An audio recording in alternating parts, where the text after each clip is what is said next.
চাওক আজি নগাঁও ডিঙত যি ঘটনা ইতিমধ্যে হৈ গ'ল এই ঘটনাটোক আমি ইতিমধ্যেই আমাৰ কেন্দ্ৰীয় সমিতিয়ে গৰিহণা দিছে লজ্জানত বুলি অভিহিত কৰিছে। আজি ডিঙত যি কাণ্ড হৈছে এজন নৰপিশাচে তিনিজন নৰপিশাচে মিলি এজনী কিশোৰীক যি দৰ্শন কৰিছে দলবদ্ধভাৱে আমি এখেমুখে ধিক্কাৰ আৰু গৰিহণা দিছোঁ।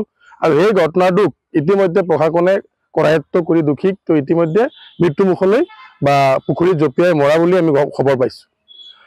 এতিয়া কথাবিলাক এনেকুৱা আজি দৰ্শনকাৰী অপৰাধী তাৰপিছত আপোনাৰ যিসকল বেয়া কামত সদায় নিয়োজিত হৈ থাকে তেখেতসকলৰ জাতি ধৰ্ম আছে বুলি আমি নাভাবোঁ। কাৰণ তেখেতসকল অপৰাধী বুলি আমি চিনাক্ত কৰিব লাগে আৰু সেই চিনাক্ত কৰাৰ পৰিৱৰ্তে তেওঁলোকক কেনেধৰণৰ মানে কঠোৰ শাস্তি দিব পাৰি আমাৰ অসম চৰকাৰৰ মুৰব্বী মাননীয় মুখ্যমন্ত্ৰী হিমন্ত বিশ্ব শৰ্মা ডাঙৰীয়া আৰু তেখেতৰ গৃহ বিভাগে কিন্তু ইয়াত মানে সফল হ'ব পৰা আমি দেখা নাই। গতিকে আমি দাবী কৰিছোঁ এই মুহূৰ্তত যে যিসকল অপৰাধী যিসকল দৰ্শনকাৰী যিসকল বেয়া কামৰ লগত সদায় জড়িত আছে সেইসকলক কঠোৰৰ পৰা কঠোৰতম শাস্তি দিবৰ কাৰণে অসমৰ মুখ্যমন্ত্ৰী তথা গৃহ বিভাগে ফাষ্ট ট্ৰেক আদালতৰ জৰিয়তে হ'লেও অতি ক্ষিপ্ৰতাৰে কেছটো শেষ কৰি তেওঁলোকৰ ফাঁচীকাঠত ওলাবলৈ আমি পুনৰ আজিৰ এই মুহূৰ্তত আপোনালোকক আমি দাবী জনাইছোঁ। এতিয়া চাওক এই ঘটনাটো লৈ আজি মিয়া মুছলমান মিয়াসকলে এনেধৰণৰ অপকৰ্মত লিপ্ত হৈছে এটা ট্ৰেণ্ড যি সৃষ্টি কৰিব বিচাৰিছে সেইটো কিন্তু আমি হতাশগ্ৰস্ত হৈছোঁ, আমি বেয়া পাইছোঁ। আজি আমি কোনটো বিচাৰিছিলোঁ? আমি বিচাৰিছিলোঁ যুদ্ধ হ'ব লাগে অপৰাধীৰ বিৰুদ্ধে, যুদ্ধ হ'ব লাগে যিসকল বেয়া কৰ্ম কৰিছে তেওঁলোকৰ বিৰুদ্ধে, যুদ্ধ হ'ব লাগে যোনে দৰ্শন কৰিছে তেওঁলোকৰ বিৰুদ্ধে। এতিয়া যুদ্ধখন কাৰ লগত হৈ আছে? মিয়া হটাও অভিযান। তাৰ মানে কি? আজি উজনিত যিসকল 30টা জনগোষ্ঠীয় সংগঠনে মিয়া হটাও বুলি যি ধৰণৰ তেওঁলোকে ব্যৱস্থা কৰিছে আজি এইখিনিত আমি বেয়া পোৱা নাই। আজি নামনিৰ মানুহখিনি উজনিত গৈ অতি কষ্ট কৰি মূৰৰ গাম মাটিত পেলাই নিজৰ তেজ পানী কৰি কি কৰি আছে? তাত অট্টালিকা বনাই আছে। আমাৰ মূল সুঁতি মানুহৰ ঘৰত গৈ তেওঁলোকে কাম বন কৰি অৰ্থনৈতিকভাৱে টনকিয়াল কৰা পৰিলক্ষিত হৈছে। আৰু সেইসকল শ্ৰমিকক নিৰ্দয়ভাৱে প্ৰহাৰ কৰি ভাবুকি দি তাৰ পৰা খেতি পটোৱাটো আৰু যিসকলে খেতি পঠিয়াইছে তেওঁলোকৰ আচলতে মানে কাপুৰুষালীৰ বাহিৰে একো নহয় বুলি আমি ভাবিছোঁ। আজি ডিঙৰ কাণ্ডৰ পিছতো আজি হোজাই কক আপোনাৰ বিভিন্ন ঠাইত আমি চাইছোঁ, লামডিঙেই হওক বিভিন্ন জেগাত এনেধৰণৰ ঘটনা হোৱা আমি নিজে চাবলৈ পাইছোঁ।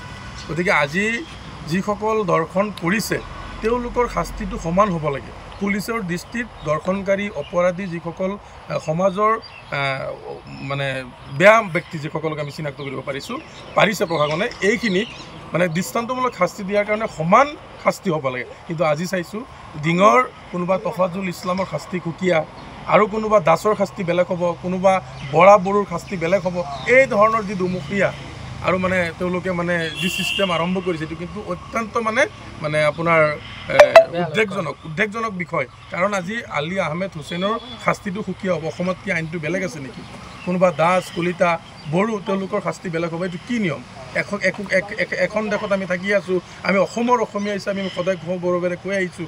তথাপিও এই মাতৃভূমিত আজি কোনোবা আলী আহমেদ হুছেইনৰ মানে আইনগতভাৱে বিধিগতভাৱে শাস্তি বেলেগ হ'ব আৰু যিসকলে মানে দাস উপাধি থাকিব, কলিতা উপাধি থাকিব, বড়ো থাকিব, কিবা মুছাহাৰী থাকিব তেওঁলোকৰ শাস্তি মোটেই নহ'ব, এইটোতো বেয়া কথা হ'ব। গতিকে আমি বিচাৰিছোঁ সামগ্ৰিকভাৱে সকলোৰে শাস্তি সমান হ'ব লাগিব। অপৰাধী কোনো জাতি ধৰ্ম বিচাৰ নকৰি যিসকল দোষী, যিসকল অপৰাধী, যিসকল দৰ্শনকাৰী তেওঁলোকৰ শাস্তি এনেকুৱা হ'ব লাগে যে আজি ডিঙেই হওক বা অন্যান্য ঠাইত যি ধৰণৰ ঘটনা এইকেইদিনত হৈছে এই ঘটনাটো যে একেবাৰে মানে চূড়ান্ত আৰু শেষ ঘটনা হ'ব পাৰে এইখিনি মুখ্যমন্ত্ৰীয়ে বিবেচনা কৰিব লাগে। যদি প্ৰয়োজন হয় ডিঙৰ যিকেইটা অপৰাধী আপোনালোকে বিচাৰি লোৱাত সহায় কৰিব নেকি? চাওক আজি ডিঙত ইতিমধ্যে 3জন অপৰাধীৰ ভিতৰত যি মূল কালপিত তেওঁক কৰায়ত্ব কৰিছে, তেওঁ পুখুৰীত জঁপিয়াই মৰিছে, আপোনালোকে নিশ্চিতভাৱে গম পাইছে। বাকী 2জন যিসকল জড়িত আছে আমাৰ তাৰ সকলো সংখ্যালঘু মানুহে আজি ঘৰে ঘৰে গৈ বিচাৰি আছে, লগতে আমাৰ কবৰস্থ কৰাৰ কাৰণে জানাজা পোৱাৰ কাৰণে তাত বয়কট কৰিছে। কোনো সমাজে অপৰাধীক আৰু ইছলামে এইটো কোৱা নাই কোনো অপৰাধী কোনো বেয়া ব্যক্তিক স্থান দিবৰ কাৰণে তেখেতসকলক মানে আদৰি অনাৰ কাৰণে আমাৰ কোনো ইছলামত কোনো এনেকুৱা ধৰণৰ হাদিছ কৰাত উল্লেখ নাই। গতিকে আমি বিচাৰোঁ যিসকল মানে আমাৰ ইছলামৰ পৰিপন্থী, যিটো ইছলামে কোৱা নাই, যিটো কোৰাণে কোৱা নাই, সেই কামটো তেওঁলোকে কৰি আছে। গতিকে সেইখিনি মানুহ এঘৰীয়া কৰাৰ উপৰিও যিটো বিধিগতভাৱে যিমানখিনি মানে কাম আছে কৰাৰ কাৰণে ইতিমধ্যে ৰাইজে 100% সঁহাৰি দিব বুলি আপোনালোকৰ জ্ঞাতাৰ্থে জনোৱা হৈছে। গতিকে আমিও জনাইছোঁ, আমি এই কথা কৈ থওঁ যিসকল অপৰাধী যদি লুকাই কেইদিন থাকিব, তেওঁলোকে দুখী হয় ক'ৰবাত যদি গাঁততো মানে তেওঁ লুকাই থাকে তাৰ পৰা উদ্ধাৰ কৰি হ'লেও আমি প্ৰশাসনৰ হাতত আমি গতাই দিয়াৰ কাৰণে চেষ্টা